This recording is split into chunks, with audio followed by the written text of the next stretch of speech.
Hai, halo bro, apa kabarnya? Setelah jalan-jalan ke negeri kami dulu sebelumnya, kita Australia pada episode sebelumnya, kita sekarang coba bergerak ke utara, masuk lagi ke benua Asia. Kita ke wilayah timur benua Asia.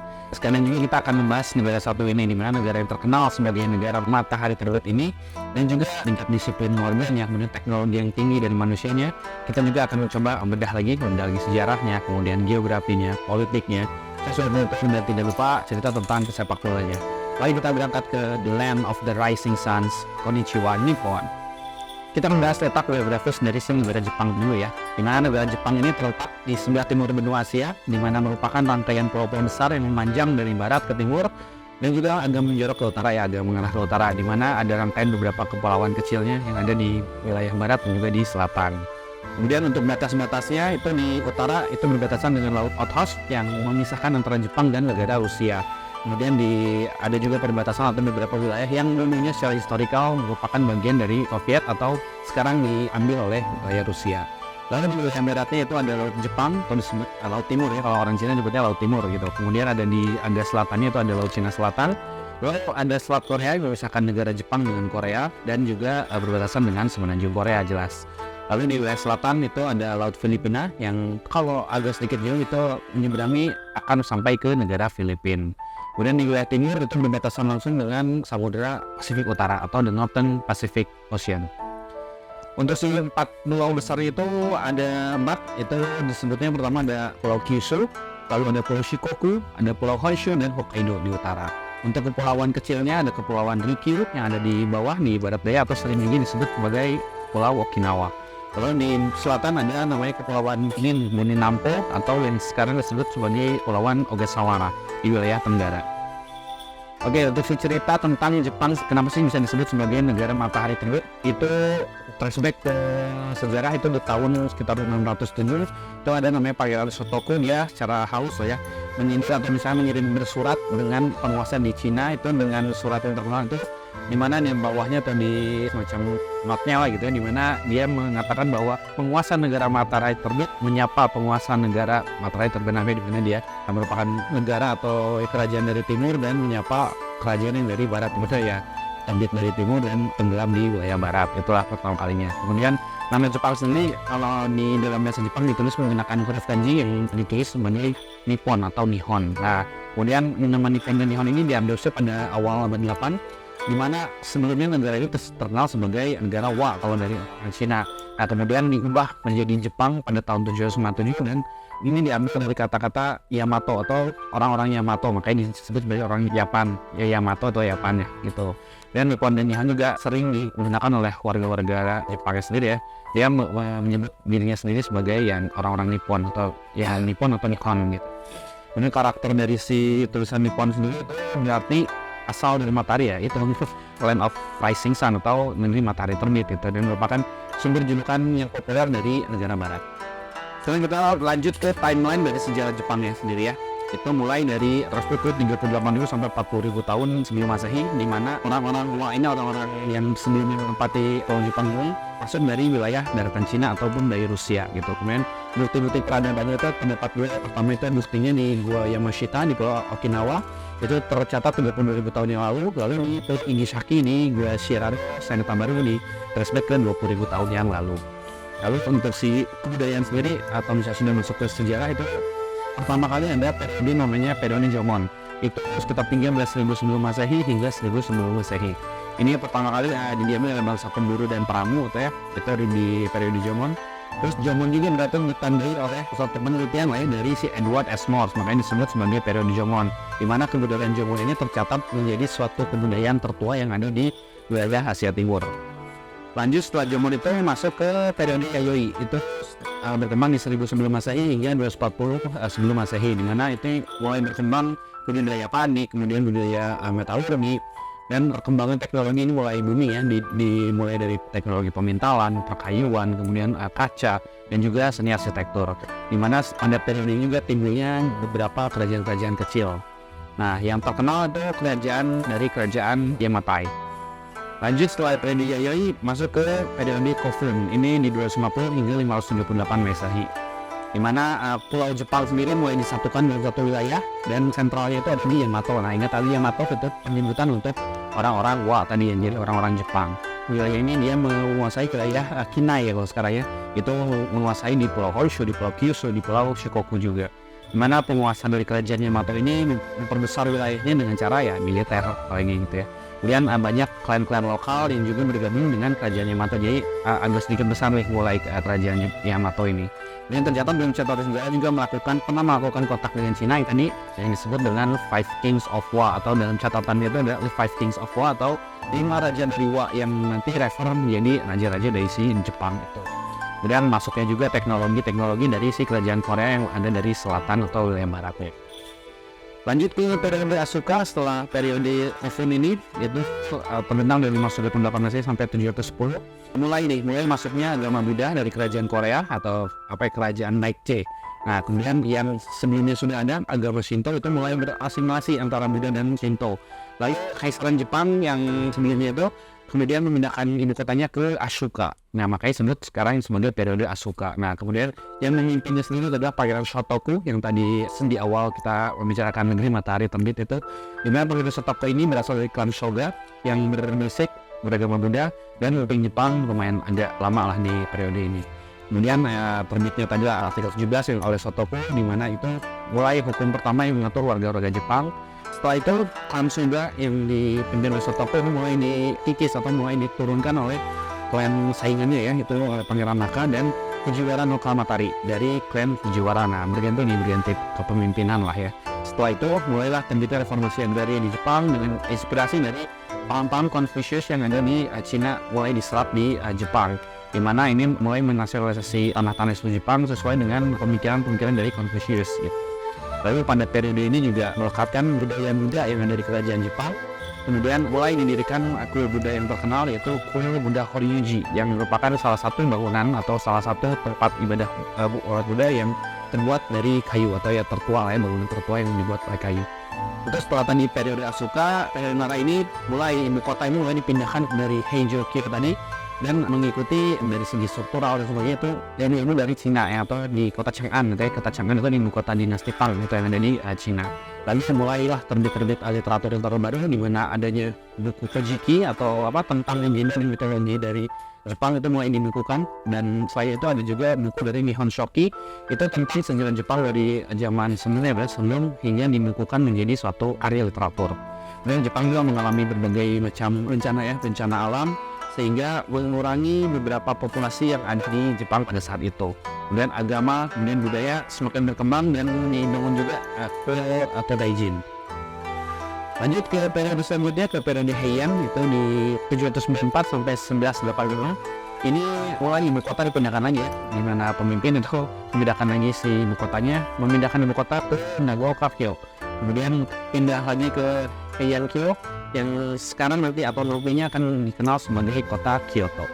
Nah, kota Kyoto ini menjadi ibu kota terlama karena nanti Kyoto ini bertahan hingga tahun 1868. Ini tetap masih dipimpin oleh klan dari Fujiwara dan bertahan hingga 1086. Ini mulai juga menguasai wilayah utara Pulau Honshu dan melakukan orang-orang emisi. Orang-orang emisi ini apa? Orang-orang emisi ini merupakan orang-orang asli yang hidup di wilayah utara Pulau Honshu. Nah, itu mulai bertaklukkan karena agak sedikit sulit di klan-klan sebelumnya atau di periode sebelumnya.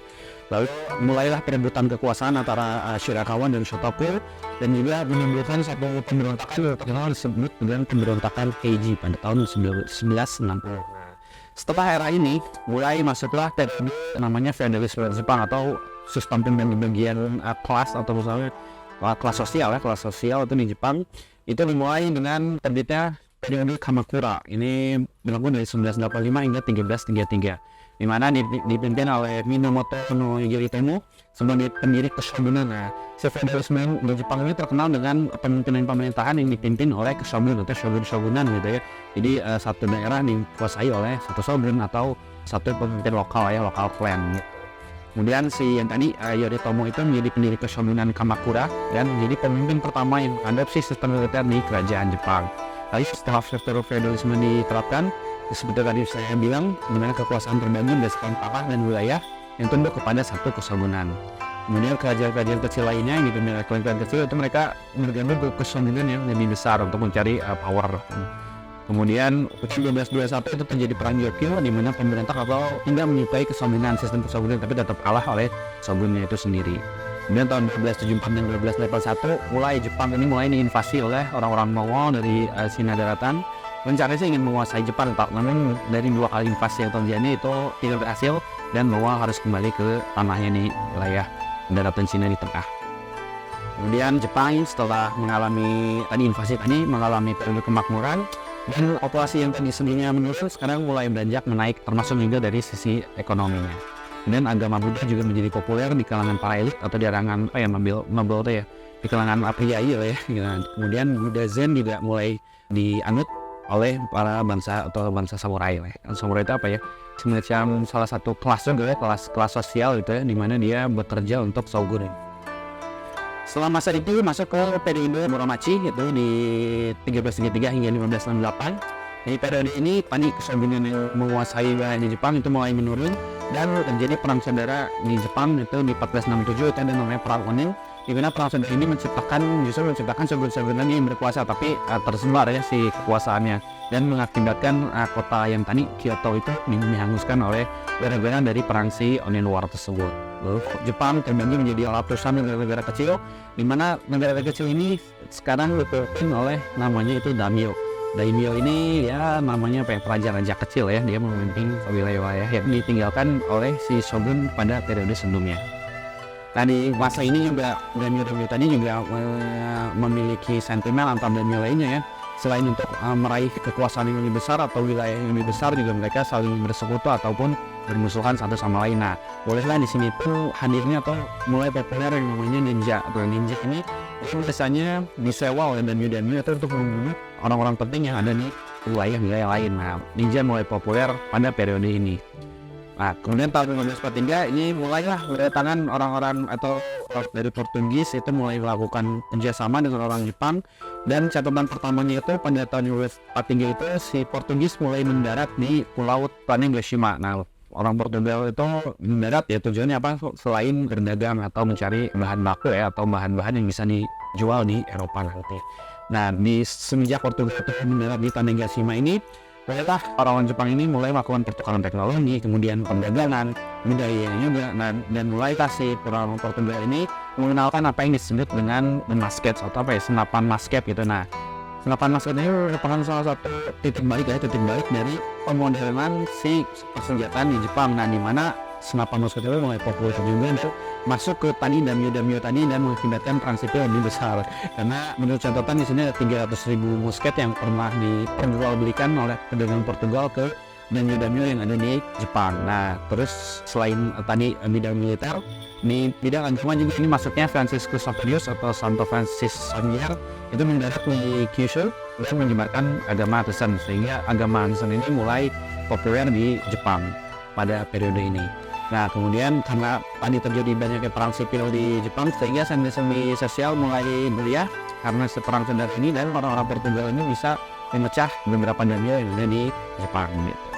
Kemudian ada cerita dari si Omura Sumitada, ini yang menjadi daimyo pertama yang ada Kristen, dan namanya menjadi Don Bartolomeo. Nah, ini tercatat sebagai daimyo pertama yang memeluk agama Kristen. Kemudian setelah itu tadi Don Bartolomeo ini memberikan wilayah khusus kepada orang Portugal tadi, yang wilayah itu dinamai sebagai Nagasaki.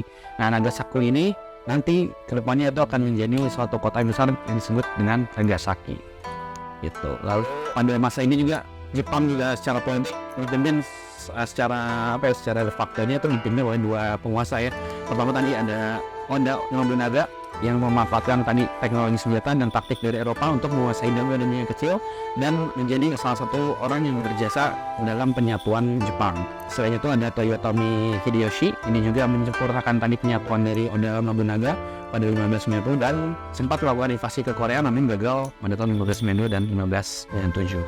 Kemudian diturunkan atau dilanjutkan oleh Tokugawa Ieyasu, ini yang mengambil kendali politik yang tadi dimengaruhi 2 orang sebelumnya dan memenangkan Battle of Sekigahara. Ini terkenal Battle of Sekigahara ini berlangsung hanya 3 tahun, 1600 hingga 1603. Namun memiliki peran Tokugawa Ieyasu ini menjadi pimpinan dari si kekaisaran di Jepang. Nah, setelah Tokugawa Ieyasu ini memimpin Jepang, kemudian ia menutup seluruh perlawanan Jepang itu dengan politiknya dia atau yang disebut sebagai Shakoku. Nah, Shakoku ini suatu politik yang dicanangkan oleh tadi Tokugawa Ieyasu untuk menutup Jepang dari seluruh pengaruh asing. Nah, mulailah di situ orang-orang Eropa atau orang-orang Portugal itu diusir-usir dan dia tidak menerima apapun itu mau teknologi komunikasi dari luar, dan mereka berhasil menutup diri itu selama hampir 2 tahun ya, hampir 200 sampai 300 tahun. Nah, itu ini disebut dengan Shakoku. Nah, masuklah itu ke zaman atau periode dari periode Edo. Nah, periode ini itu langsung dari 1900 sampai 1868. Ini yang tadi dipimpin oleh Tokugawa Ieyasu ini memasuki masa-masa yang stabil, yang damai. Kemudian kekuasaan sekarang dipindahkan ke Edo dan nantinya menjadi Tokyo di masa depan. Lalu selain budaya yang berkembang, kemudian kelas pedagang juga mulai tumbuh. Ini dari sisi seni, di mana lahirnya budaya kabuki dan bunraku yang menjadi pertunjukan yang populer di masa Edo ini.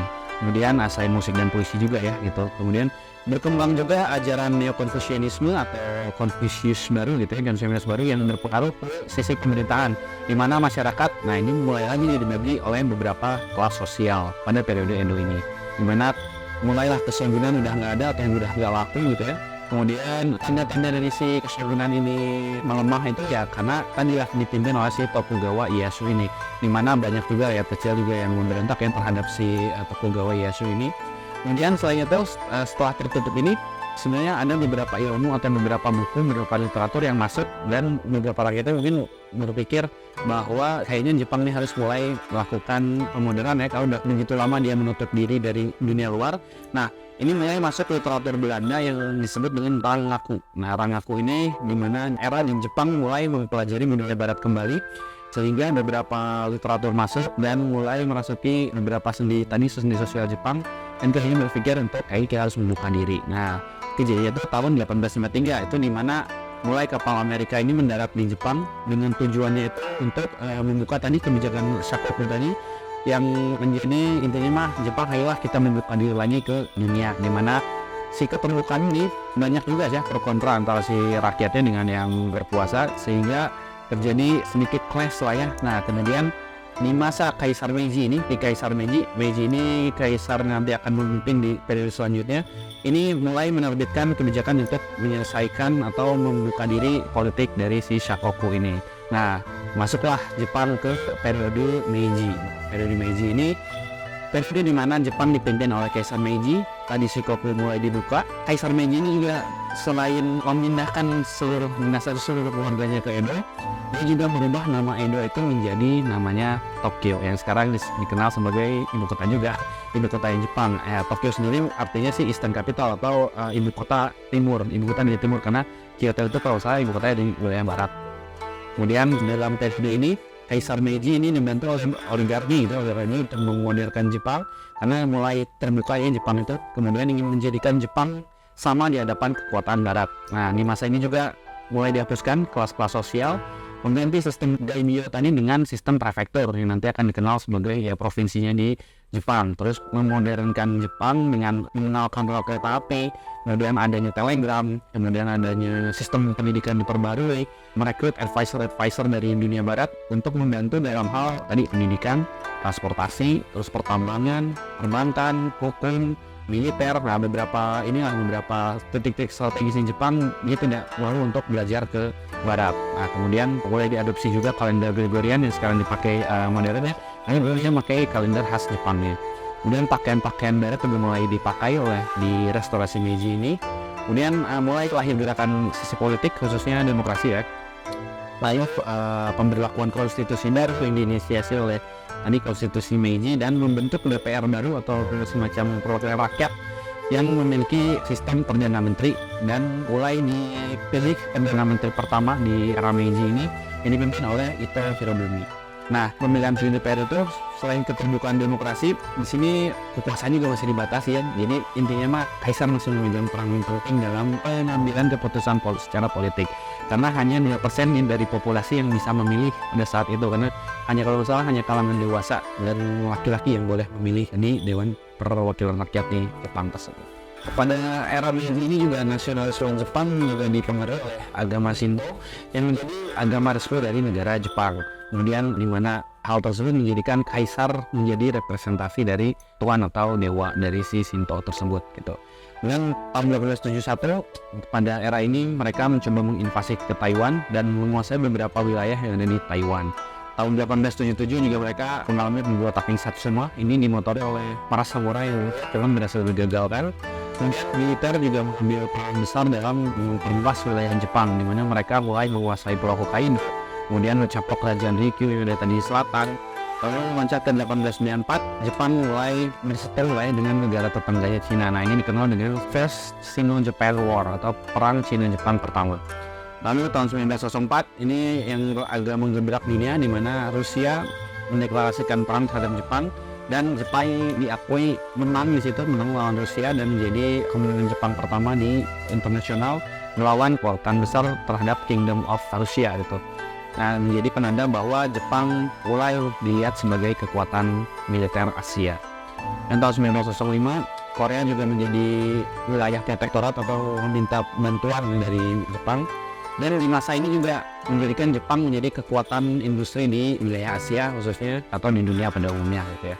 Dan pemerintah dan pengusaha mengadopsi teknologi barat dan menciptakan pabrik-pabrik dengan berbagai macam produk ya. Makanya beberapa perusahaan Jepang yang terkenal sekarang itu dimulai pada waktu restorasi dari Meiji ini.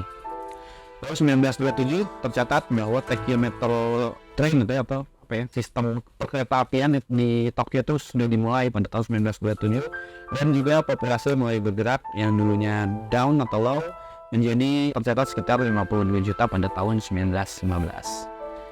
Lanjut ke periode Taisho setelah Meiji ini, karena yang tadi Kaisar Meiji itu harus digantikan oleh Kaisar Taisho atau yang disebut dengan Kaisar Yoshihito. Nah, di periode ini mulai timbulnya banyak partai-partai politik, kemudian demokrasi juga semakin tumbuh.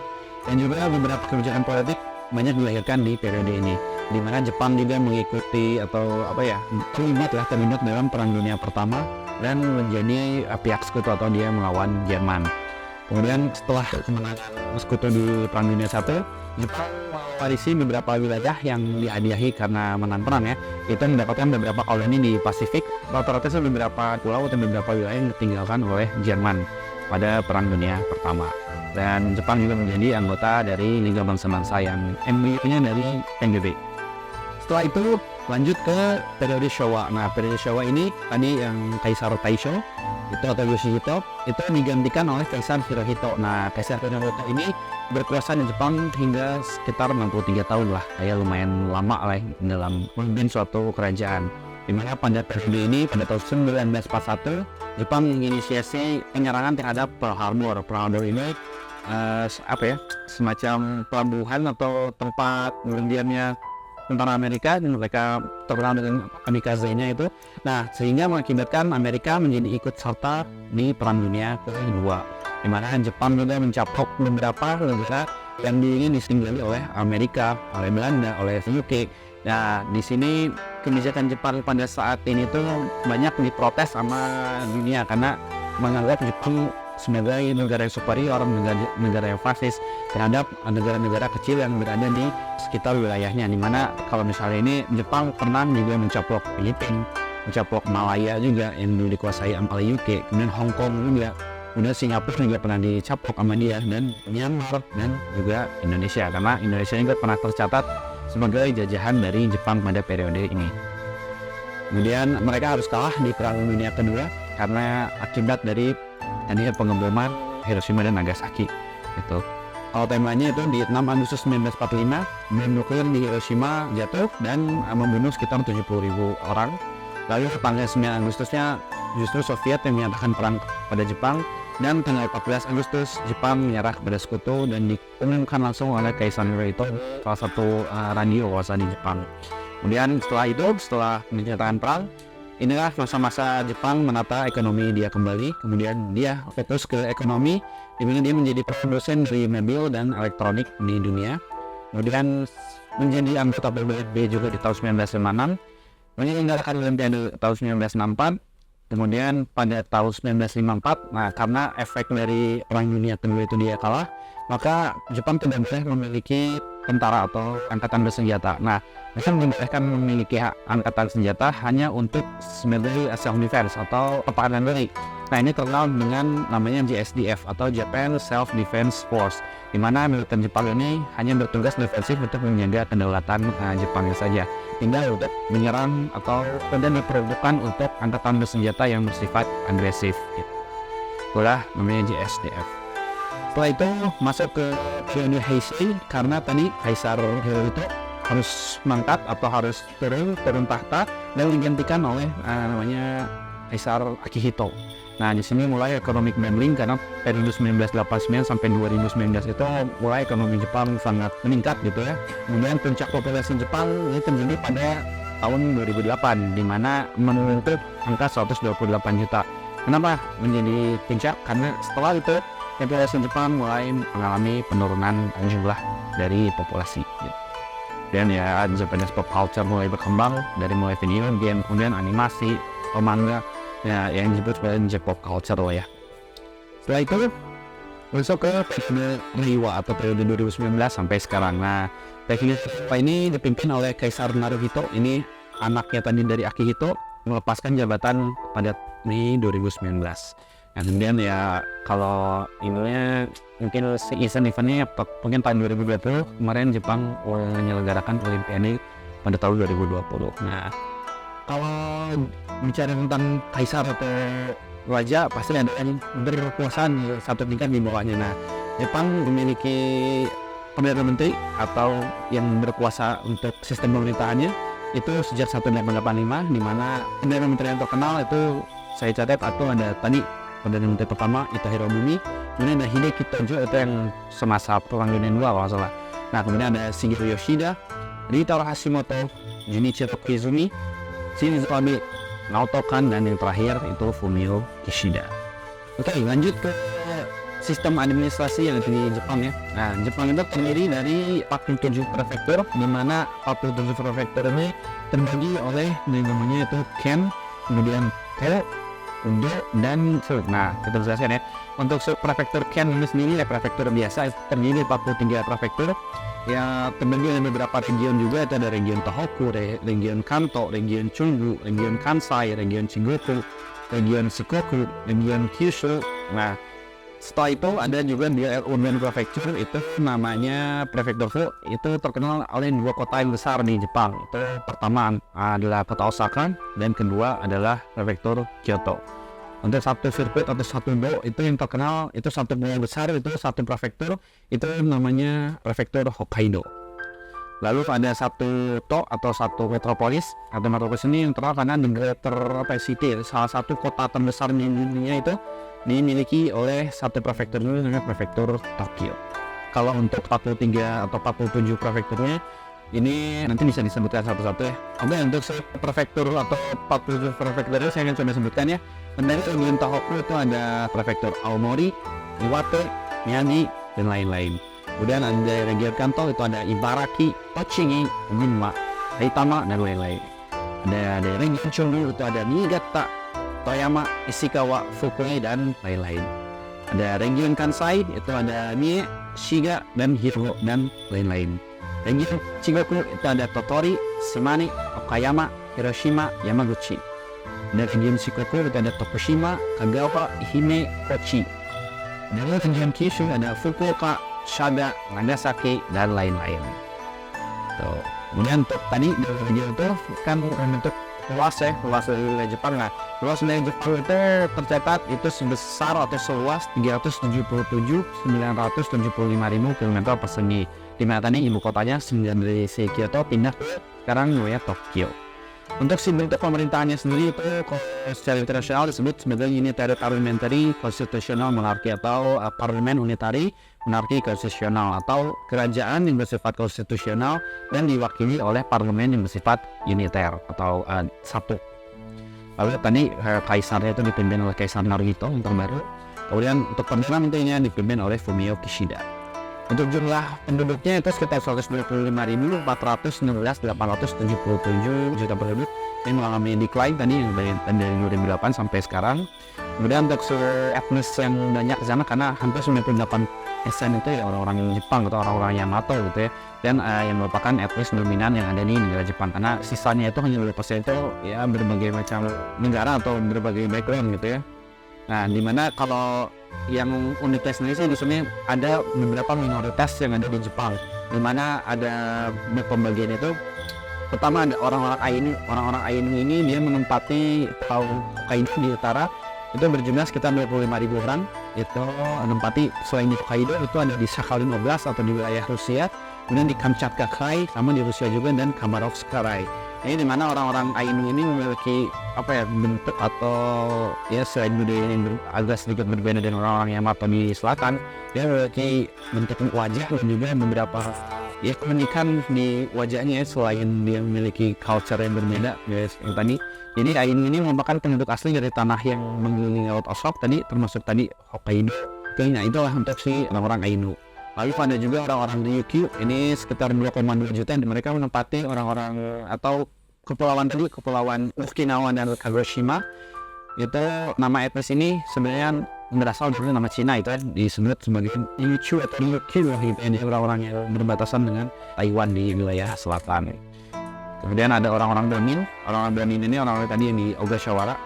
Nah itu sekitar ya sedikit lah ya, sekitar berapa ribu ya, karena mereka memiliki background orang-orang Polinesia ini karena dia berada di wilayah perdaranya dari Pulau Jepang.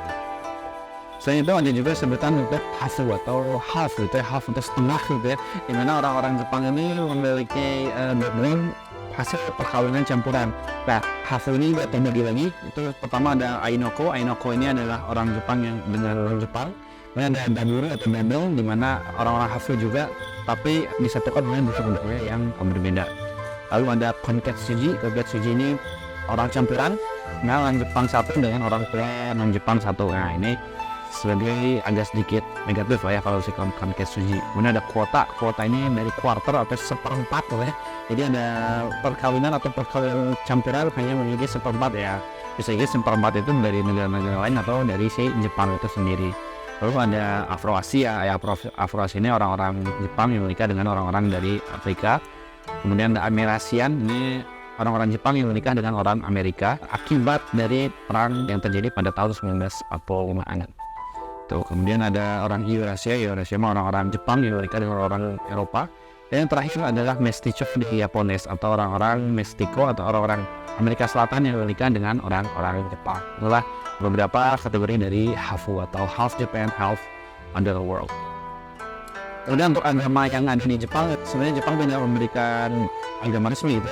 Mereka memberikan kebebasan terhadap warganya untuk memeluk agama apapun. Hanya saja di sini tercatat ada sekitar 90% itu mereka memeluk Shinto dan Buddha. Selain itu ya terbagi antara ya bisa Kristen, Islam, Hindu, Yahudi atau kadang animis juga. Animisme ini banyak dianut oleh tadi orang-orang Ainu di Hokkaido. Lanjut terakhir bendera nasional Jepang. Nah bendera Jepang ini atau bendera nasional Jepang ini yang terkenal dengan spanduk warna putih dan tengahnya merah ini, itu melambangkan atau disebut secara resmi itu sebagai Nishoki. Nah dimana Nishoki sendiri berarti bendera matahari, dan juga disebut sebagai Hinomaru atau bola matahari ya, karena memang bentuknya sebagai merah besar gitu ya, seperti matahari. Nah, dimana ya bias lagi ya menunjukkan bahwa Jepang itu sebagai negara matahari terbit. Selain tadi yang merah dan putih tersebut, ada juga bendera yang kadang juga suka dipakai. Nah itu namanya bendera matahari terbit yang cahaya merah terus berpendar gitu ya. Nah itu disebut sebagai Tsukujitsuki. Nah dimana bendera Jepang ini terdiri dari tadi cakra merah dan 18 sinar merah yang memancar dari cakram tersebut. Nah ini sebenarnya seperti bendera nasional Jepang, tapi sama juga melambangkan matahari, dimana awalnya digunakan oleh panglima perang tadi feodal pada periode Edo, dan juga pada tanggal 15 Mei 1870 di zaman Kaisaran Meiji ini diadopsi sebagai bendera angkatan darat Kaisaran Jepang, dan juga diadopsi sebagai panji dari si angkatan laut dari Kaisar Meiji. Nah bendera ini cukup kontroversial karena Jepang diibaratkan sebagai penguasa yang rakus gitu ya. Dia mulai menginvasi ke negara-negara tetangga menggunakan bendera tersebut, sehingga sebenarnya ini cukup kontroversial di Korea dan juga Cina karena dikaitkan dengan militerisme pada zaman tersebut dan juga fasisme Jepang pada periode tersebut. Kemudian selanjutnya ada juga simbol kekaisaran. Simbol kekaisaran Jepang itu yang warnanya kuning kalau nggak salah. Nah, itu simbol disebut juga simbol nasional Jepang yang dalam bahasa Jepang itu sebagai kikumon atau dari bunga krisantemum gitu ya. Nah, ini biasanya dipakai sebagai simbol atau stempel nasionalnya dari Jepang. Anda juga bisa mewakili dari si pemerintahan Jepang itu sendiri. Oke, untuk kuis episode Jepang kali ini saya akan coba memberikan pertanyaan buat Bro di rumah ya. Pertanyaannya adalah, tadi saya sempat memberikan kisi-kisi di masalah prefektur ya. Pertanyaannya adalah, sebutkan 47 prefektur yang ada di negara Jepang. Sebutkan bersama ibu kota dan kota pentingnya. Nah, silakan jawab selengkap mungkin. Nanti jawaban yang paling lengkap akan kita coba pilih dan menjadi pemenang di Prumpedia kali ini. Silakan mencoba.